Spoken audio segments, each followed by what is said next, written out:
We have an economy that's based on growth. We want it to grow all the time.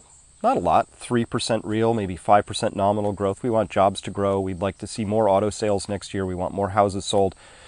And it's always on a percentage basis. Whenever anything is growing by some percent amount over a unit of time, it sort of takes this characteristic curved shape. It's not a straight growth, right? Right. And so it takes off. It takes off, and it's really powerful. So if we said we want our town to grow by 5% a year, in 14 years, that means twice as many people are going to be living in that town. So even if our economy is growing at just 3% a year, we're going to be doubling it every 24 years, right? That's when your child grows up from infant and is 24-year-old young adult, still has a lot of life in front of them, the world is twice as big, right? So how many more times can the world be twice as big? Now I started looking at things like energy and non-renewable natural resources that we pull out. Forget even about things like bluefin tuna, which there are no more of in the ocean, right? We scraped all the oceans clean. Forget, those are somewhat renewable resources.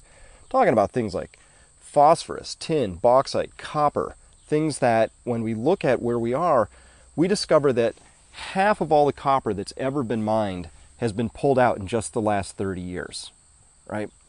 And we've been mining copper for 5,000 years as a species, right? So it's amazing to think about how much our economy requires that to continue forever. Well, any sixth grader with a napkin and a crayon can tell you that you can't constantly pull out something that's finite at ever-increasing rates forever. Sooner or later, those rates nose over, and then what happens? And so now I have to wander back over to the economic side of the story. There are a lot of different money systems out there. We happen to have one that's based on the idea that every dollar, every yen, every euro, every ruble in circulation has been loaned into existence. That's fine. What do we know about loans? Two pieces. They have a principal component and they have interest. Interest stated as what? Usually some percent over a unit of time. That means we have a compounding exponential money system. You can see it in all the data, right? If you look at a graph of money growth in the United States from 1970 to current, from the Federal Reserve, you can get this data.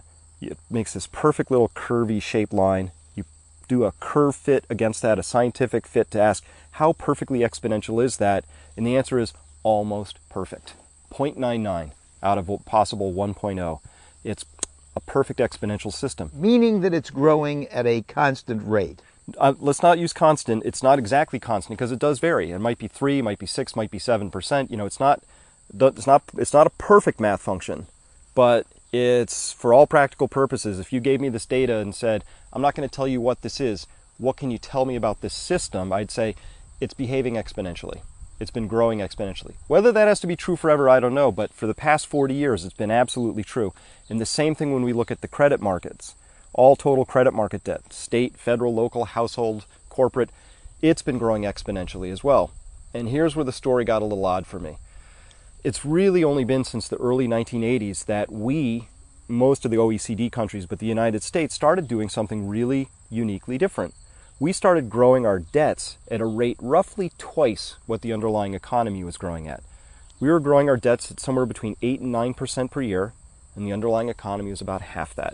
Well, I know as an individual, you say, Chris, your income is fixed, or it's going to grow at this rate, and you're going to take on credit card debt at a much faster rate. Sooner or later, Paul, I get in trouble, right? If my whole town does that, my town gets in trouble. If the whole nation does that, how does the nation not get in trouble? And I'm absolutely mathematically certain about this, that if we do not willingly on our own terms as a nation get our debt levels under control, eventually those chickens will come home to roost, and we'll pay for that.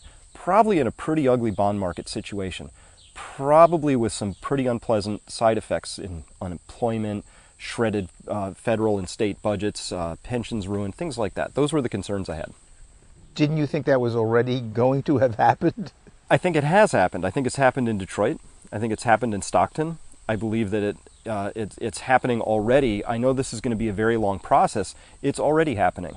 Did I think it might happen a little faster? Yeah, absolutely. You take me from 10 years ago, drop me in this chair and tell me what the Federal Reserve's done in the last 2 years. My hair would catch on fire and I'd run out the door, right? Because you wouldn't believe it. I wouldn't believe it would be possible. No, these are so unprecedented. What the Federal Reserve is doing is running the biggest social monetary experiment ever. And I say social experiment because money is the glue of any society. It's an act of trust. They are eroding that trust consciously, and I believe with precious little training or history to guide them. But so far it's worked fine. Define fine. Well, the bond market has not revolted lately. It's certainly charging the United States more to borrow money than it did, say, a month or 6 months ago. But it's still, by historical terms, an extremely low rate of interest that the United States is paying, almost unprecedentedly low. To me, the jury's really out on that because we have very stubbornly high unemployment levels at this point. We've got absolutely exploding fiscal deficits and federal debt levels. I see all the central banks acting in cahoots at this point in time to maintain this apparent stability that we've got, but the pressures are building, not relieving, is how I look at it. Suppose you're wrong about the debt. What evidence would you then offer to suggest that we're not on the right track? If I had to give just one word summary of where I see us heading as a culture, but also as a species, this is kind of a global story, it's unsustainable. And even if we, I say, I'm going to spot DC and the Fed, full credit. They get everything they want, right? Interest rates stay low, the economy comes roaring back, joblessness rates, just plummet, and we get back to really like we're 3%, unemployment rate. We're like North Dakota all of a sudden across the whole country. I'll give you all of that. And I think that just lands us in hot water sooner than later around a lot of these other issues that we're talking about. The time I wish, like 2008, that was the moment to have the conversation with ourselves. It wasn't a housing bubble. It wasn't Lehman. Those were symptoms. It was a 40-year-long credit bubble experiment where we thought we could borrow faster and more than we were earning.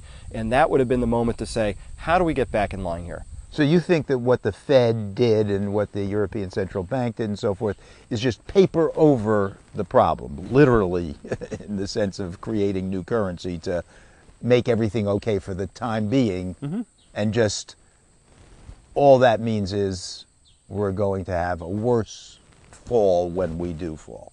I think we went another rung up the step ladder.